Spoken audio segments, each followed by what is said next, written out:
लड़की गहरी नींद में सो रही थी। तभी उसे लगा जैसे कोई उसकी उंगलियां चाट रहा हो। उसे लगा कि शायद घर का पालतू पपी होगा, इसलिए उसने नींद में ही उसे हल्के से हटा दिया। लेकिन उसे जो एहसास हुआ वो कुछ अजीब था। लड़की तुरंत डर के मारे जाग गई। उसकी आंखों के सामने एक बहुत बड़ा काला सांप था। डर से कांपती हुई वो पीछे की ओर सरक गई और घबराकर दया की भीख मांगने लगी। लेकिन हैरानी की बात यह थी कि सांप उसके ठीक सामने आकर रुक गया, सीधे उसके जूस के गिलास के पास। डरते डरते लड़की ने पूछा, क्या तुम्हें जूस चाहिए? और अविश्वसनीय रूप से सांप ने सिर हिला दिया। थोड़ा राहत महसूस करते हुए लड़की ने जूस एक कप में डाला और कांपते हाथों से सांप की तरफ बढ़ा दिया। सांप ने शांति से जूस पिया और पीने के बाद जैसे इंसानों की तरह विनम्रता से धन्यवाद कहा और चुपचाप वहां से चला गया। अगली रात लड़की ने पहले से ही एक गिलास जूस तैयार कर लिया और फिर बिस्तर पर जाकर सो गई। वही काला सांप फिर से कमरे में आ गया, लेकिन इस बार उसने लड़की को हल्के से जगाया और उसकी इजाजत मिलने के बाद ही जूस पीना शुरू किया। बार बार नींद टूटने से परेशान होकर लड़की अपना तकिया उठाकर बालकनी में जाकर सो गई।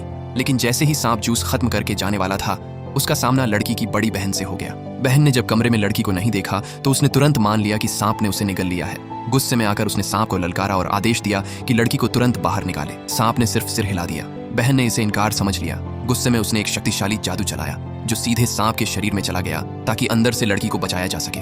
इसी शोर शराबे को सुनकर लड़की दौड़ती हुई वहां आ गई। जैसे ही सांप ने उसे देखा, उसने तुरंत बहन को बाहर उगल दिया। जब बहन सांप के शरीर से बाहर आई तो उसके हाथ में सांप का जादुई गोला था। अगले ही पल वो विशाल काला सांप सिकुड़कर एक छोटा सा काला सांप बन गया। छोटा सांप गिड़गिड़ाते हुए अपना जादुई गोला वापस मांगने लगा, लेकिन बहन ने कहा कि वो कुछ दिनों तक इसे अपने पास रखेगी ताकि सांप का व्यवहार नियंत्रण में रहे।